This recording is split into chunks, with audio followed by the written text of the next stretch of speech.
Hello, y'all, and welcome to the second episode of the Anti-Filter podcast.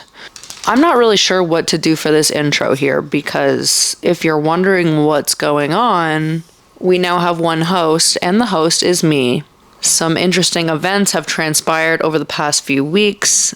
Sad to say that Alex, the previous co-host for the first episode, is no longer with us. She is with us in spirit, of course, but she is not going to be the co-host of this podcast anymore. Unfortunately, the life of being chronically online is just not for everybody, and it comes with a lot of consequences. So for that reason, the podcast is going to be just me. It's going to be a just me podcast for now. Reason being is that when Alex and I were discussing the second episode, some crazy shit had transpired, really negative stuff, and we were trying to figure out how to go about the second episode and thinking of ways to kind of like filter it down. But the whole concept of the podcast is anti-filter. So we realized that for her, unfortunately, it just wasn't a good match anymore. So on that note, we will begin today's episode, and I will be talking about the 4B movement, bear or man in the woods, and how sexual assault and childhood trauma influences our daily lives. What an interesting start to today I have had. What I will say is that there is a special place in hell reserved for my father. I went to go get groceries this morning at 8 a.m. and not me dissociating right now. Something that I'm always worried of happening, and I guess also like kind of looking forward to and hoping will happen, is I know that my dad bikes a lot and I do not have a good relationship with him. And whenever I see an old man on a bike, part of me hopes that it's him. And this morning I saw my dad on a bike and I was at a stoplight and I rolled down my window and said, "Dad, Dad." And he fully locked eyes with me and just kept biking. To give you some context, the last conversation I had with my father was when I had first moved back to Ottawa. I went to see him. I had told him while I was living in Mexico that I was told I had cancer, was suicidal, and found out I was autistic. And I told him all of this in an email, and he never responded to me. So I did a police wellness check, and I thought, maybe it's because it's not that he doesn't love me, it's just he's dead. That's what's going on. So the police went to his place. They came back. They said, "Your dad is fine. We have a message from him to you. He wants you to know that he is living his best life." That was what was told to me by the cops from my dad after I had told him that I was autistic, that I wanted to kill myself, and that I had cancer. So you can imagine how negatively this relationship has impacted me. When I moved back to Canada and I first got my car, the day I got my car, I went to go see my dad. And one of the things that I said to him that I had realized in the past year at the time, since being diagnosed as autistic, is that he's definitely autistic. And what I said to him is, your behavior, Dad, it's giving autism. And he got really angry and he said, "There's nothing wrong with me. I'm not defective." And I was like, okay, cute. I guess you're insinuating that I'm defective. How lovely, how kind, how nice of you. And then after that encounter, he proceeded to email me and told me that he no longer wanted a relationship with me and was never going to talk to me again. Not the first time he's done this. He did this to me when I was a child several times and then proceeded to act like nothing happened. But I digress. I do believe that my feelings towards men is greatly impacted by the relationship or lack thereof that I've had with my father, and how my perception of men would be changed had I had a different father figure. Just shout out to you, Dad. Thank you, Dad, for making one of my inherent beliefs that changes how I operate day to day, that I have no value and I am not worthy of love. I will get more into this later, but for now, what I do want to talk about is something that's called the 4B movement. My mom a few weeks ago sent me a TikTok, and basically the 4B movement is something that is currently happening in South Korea. And the premise of it is that women are just boycotting men. Now, they're based on 4 pillars, all of which start with B in Korean. And the 4 pillars are no heterosexual marriage, no childbirth, no dating men, and no heterosexual sexual relationships, which is fucking insane. Like, South Korea has one of the lowest fertility rates in the entire world. It's like 0.4 births per woman. And the global average is 2.3 births per woman. Like, how this is going to affect the economy is quite interesting to conceptualize. Like, for the first time in a really long time, this is just from like little TikTok university, but like schools are fucking empty. Like, no one is signing up for grade 1 in school because no one is having kids. And while this isn't a choice that like all Korean women are making, it is a movement that is like pouring into other places in the world like China. And to be honest, I get it. Like, I get it completely. Because why do men touch women? Why do people touch people? We don't have to just necessarily limit this to men, but like, why do people touch other people without consent? A great fucking question. I have particularly a really difficult time going grocery shopping. And one of the places that is like my personal hell is Costco. But I go there because I like the feeling of the fucking toilet paper on my asshole. And they've got some good deals on eggs and egg whites particularly. And y'all know Miss Girl is a baby bodybuilder, so I do be needing that protein. And every time I go to Costco, there is this greeter or the receipt checker or whatever who's there, and you can tell to a degree, like, he's a kind person and he has, from what I can perceive to be, good intentions. But fuck, this man always tries to touch me. Like, I literally one time was grocery shopping, I think with a friend of mine, and we're exiting, and he literally physically grabs my hand to look at my tattoos. And I wanted to just be like, why are you touching me? And that's happened so much in my life where people just touch me all the time. And it's gotten to the point where my excuse or like my go-to thing of saying when people touch me without my consent is I always say, oh, I'm autistic, please don't touch me. I'm autistic, please don't touch me, because God forbid a woman just says, please don't touch me. I always have to go with, I'm autistic, please don't touch me, I don't like being touched. Because the reality of it is autism is more understandable for why I wouldn't want to be touched than just saying, I don't want to be touched. Because as a woman, when you say things like that, you have to evaluate kind of the level of danger, because saying something like that to the wrong person can lead to you getting raped or killed. And that's just the reality that we live in as women. And like, if you're a woman and you're listening to this, I know that you can attest to that, because we feel fear every single day by just existing. And I don't know if it's like autism skill regression, but I don't think I've always necessarily had an issue with people touching me. Like, I've never kissed someone on the first date, except for a girl one time when I lived in Mexico. I run. Like, I physically run when people try to kiss me. And I always tell people when I go on dates, like, I'll say to people, listen, please do not touch me. Please do not try to kiss me. And fucking men always try to kiss me at the end of dates. After I tell them explicitly, please do not fucking try to kiss me at the end of this date. The last time that happened, I physically ran. A man tried to kiss me on a date, and my response was to physically run away and get in my car and drive off.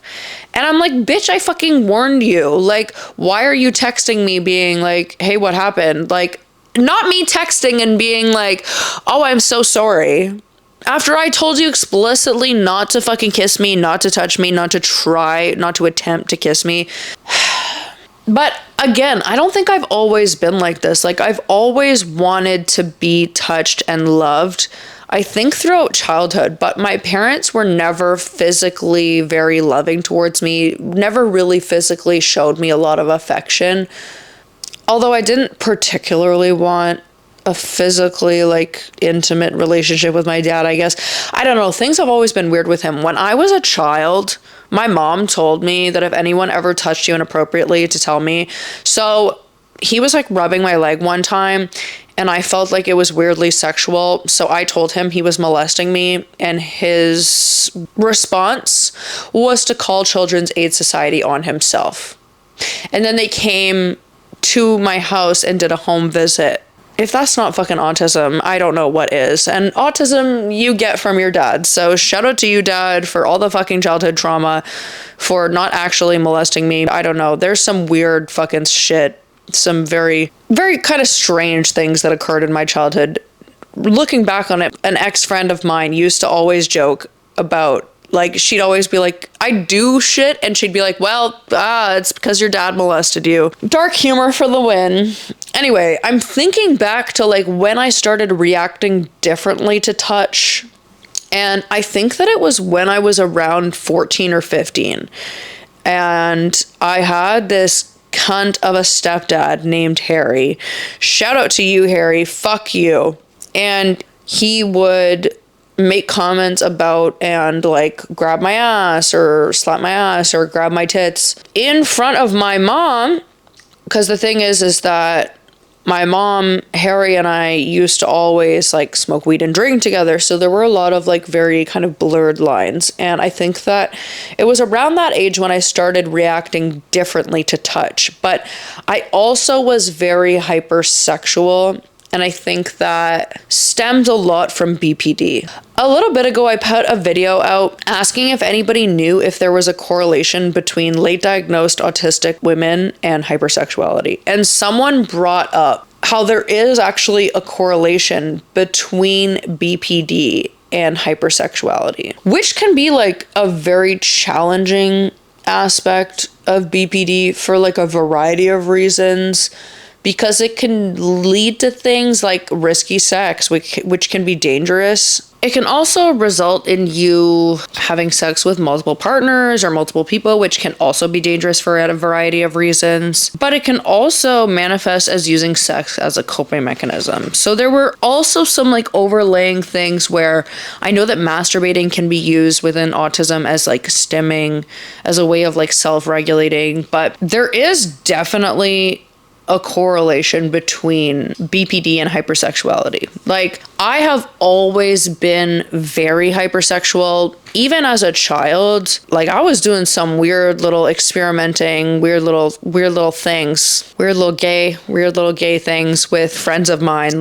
When I was young as fuck, real fucking young. And I remember when I was 17, my mom got me my first vibrator, and she got me batteries and toy cleaner. And dude, I used to fucking masturbate for hours a day.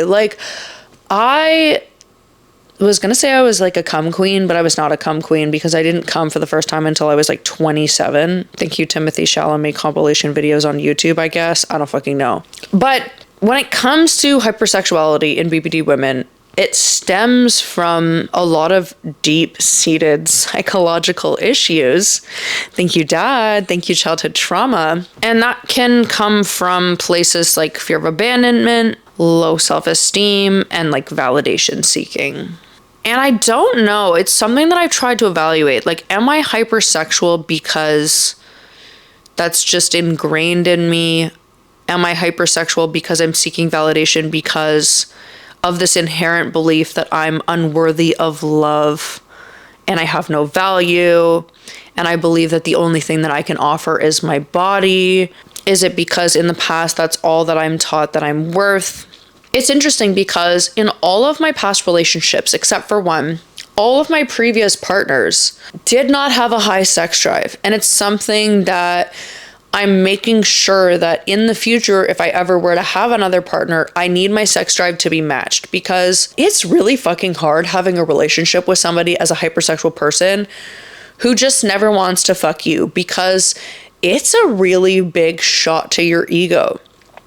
especially in my previous relationship, my most recent, and I say recent as in it ended in 2021, but it was my last relationship, where I was in a relationship with this person and he was a fucking narcissist. And in the beginning, he was like the most amazing person I'd ever fucking met. And I loved him so deeply. My mom fell in love with him. He was amazing. But then as time went on, he just started to like slowly control me, continuously put me down, and just like kind of isolate me from everybody. And he was so abusive. Oh, just thinking back to it, I remember this one time we were having sex and we hadn't had sex in a long time, and I was just like really annoyed because I wanted to have sex. Like, I have needs. They need to be fulfilled, even if he's not making me fucking come. But anyway, we were having sex and he didn't seem into it. So I stopped and I said, listen, I don't think that you're into this. Like, can you tell me? Just be honest. Just tell me. Is the reason why you're not into this, is it because I'm too fat? Is it? And he was like, I was like, am I too fat to fuck? And he was like, yes. And then, cherry on top, this man says to me, and I feel like we've never connected sexually. The thing is that within sex, I think, that life is not like porn. It's just not. And weird things happen when you're meshing two bodies together and there's liquids and juices and fucking weird noises. And I'm the type of person that if you're fucking me and I queef, I start laughing and I say, let's see if we can do that louder. Like, I think it's funny. And I remember this one time he was fingering me and he went in to finger me and he was horrible at fingering, keep in mind. And he went in like this and he had like a little claw moment and it reminded me of Scary Movie 2. You know that guy who's like, take my good hand. Anyway, he's like fingering me, doing a horrible job. And I was like laughing. He's like, why are you laughing? And I literally said to him, take my good hand. And you guys wonder why I haven't had sex in like 2 years. I think sex is supposed to be funny. I think it's supposed to be fun and consensual. And unfortunately, it wasn't like that. For most of my relationships, and I think that as women also, as people who have been raped repeatedly and abused, it's really difficult for us to just like move through life normally. And there's been this whole thing recently of if you were a woman and you were stuck in the woods alone or however it goes, would you prefer to be like trapped in the woods alone with a bear or a man? And women everywhere are saying they'd rather be trapped with a bear. Obviously. I think statistically, the number of bear attacks causing mortality is something like 40 worldwide, like globally. And when it comes to sexual assault, 1 in 3 women globally have been sexually assaulted. And men everywhere are wondering why women choose the bear. I had something interesting because I asked people on my Instagram, like, what would you prefer? And I had so many fucking crazy answers. And one of the answers I got a couple times were, if I were at a family event, at least I wouldn't have to see the bear. How distressing is that? How fucked up is that we allow people, family members, friends near our children, and it results in them being sexually assaulted. I was talking to my friend yesterday about rape and about murder, and her and I were having a discussion, and I said, I firmly believe that rape is so much worse than murder. I do. And the reason why is that you have to continue to live after you've been raped, and how you move through the world when you've been raped is so different. It's very challenging as a woman to just move through this world and function day to day when you've been traumatized on that level. And I have been raped repeatedly for months on end by a previous partner, which I actually just discussed briefly in the previous episode.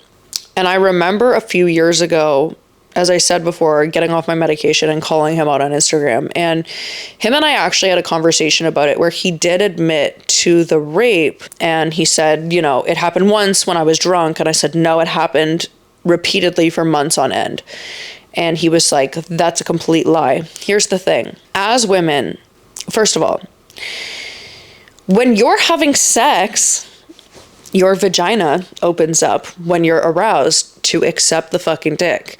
So when you're penetrated constantly for months on end and it's dry and it's painful and your vagina is like closed off because it doesn't want to accept it, it's really painful. So every time I would have sex with him, it would be really painful. But I didn't understand at the time that it was non-consensual. Although there were times where I was crying and saying, please don't. And he was like, Allison, I just need to come. And it got to a point where it just kept happening all the time. So it was just easier for me to let it happen. And although I don't think that with him specifically, it would have turned dangerous, it was just easier for me to roll over and take it. And it got to a point where I would just like silently cry while he was fucking me because it was just easier. And I remember saying to him, like, I used to cry all the time. And he was like, no, you didn't. And I was like, yeah, because I hid my tears, bitch. It was easier to be fucked without my consent than it was to just like actually address the harsh reality of the situation, which was that I was being raped by my partner repeatedly for months on end. And that affects how I move through the world day to day. It affects how I respond to things. It affects how I view all men. And I know that there's this thing that says, you know, not all men. And of course, not all men. But as a woman, when almost every single interaction and relationship that you've had with a man is so deeply negative, where you've been raped or abused in either almost every single major relationship that you've had, your perception is your reality. So while yes, it's statistically not all men, but like statistically, it's also a lot of them. And as I said, like how I respond to and move through the world is vastly different than who I was before I was raped repeatedly for months on end. And my ex used to say to me all the time, Allison, I just need to come. I just need to come. And recently that affected me because I was talking with somebody, sexting, and I'm not going to say much more than that, but it elicited this trauma response in me. And I had a BPD switch where immediately it turned things that were consensual, and they were, to me feeling uncomfortable. And that was because of my own personal experiences. And I remember we were sexting and I got a specific text from him. And immediately it was just like I was shut off. Like the first thing that I felt in that moment when I received that text was fear. I was frightened to fucking death. And although some things have come to light with this person specifically, information that I found out recently, that maybe he's not the best human. He wasn't one of the worst men that I've ever had to deal with. And it wasn't a situation where it was non-consensual. There was just something that shifted inside of me, because when I read this specific text, all I heard was my ex-boyfriend saying to me, Allison, I just need to come, and feeling fear. BPD switching is just something that we do as people because it's a fucking mental illness. It affects the way that our brain thinks and how we operate. And the way in which I just completely switched off and was like, don't want this person in my life anymore because of that trauma response was fucking insane. And if you know me, if you're friends with me, I frequently joke about being raped. And I assumed that because of the fact that I joke about it so frequently, that I was like, quote unquote, healed from it. But I do know that it is a coping mechanism. But in that moment, when like a week later, I realized what had happened, how I pulled a BPD switch, how it was a trauma response, I'm not as healed as I thought. And there's only so much healing that you can do on your own. Like, the great thing about relationships is they challenge you in ways that you never thought possible. And I think that's one of the reasons why I still, 3 years later, have not been in a relationship, because I'm not ready to be challenged in that way. And I haven't found anybody yet that I'm willing to kind of let into my life, because in past relationships, they've all negatively impacted my life. And although I do have some good memories with past partners, it's caused so much trauma, and I'm not willing to put myself through that again.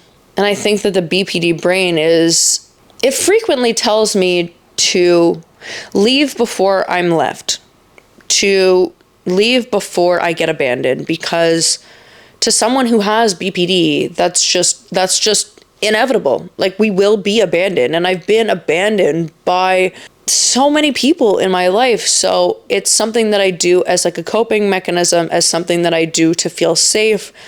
But fuck, I would just like to have one normal relationship with a man.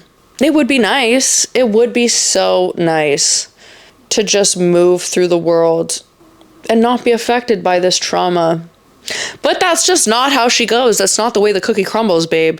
This was a fucking deep ass episode, and I'm so sorry for that. Next week, we're gonna do something a little bit lighter, a little bit cuter, a little bit more not so fucking rape and abused level of an episode. But if you did listen, if you got to the end of this, if you got something from this, let me know. I feel weird about putting this out, but it is what it is. Also, I literally just farted and I need to take a shit so badly.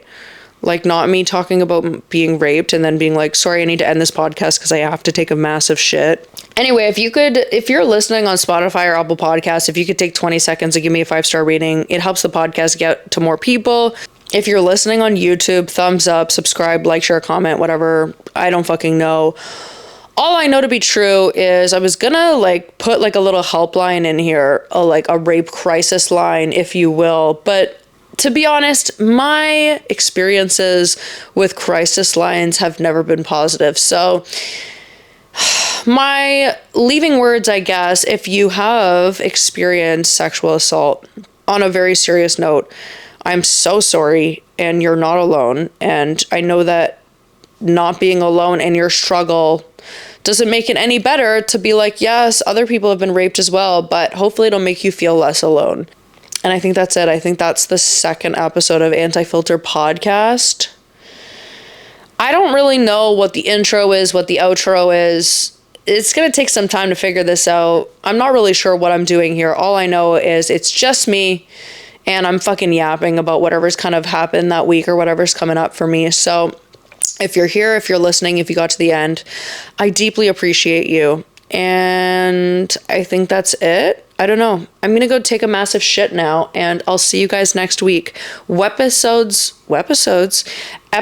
come out weekly, Wednesdays at 5 p.m. Eastern Standard Time. So, yeah, I hope you guys have a great week, and we'll see you next week. Love you all. Bye.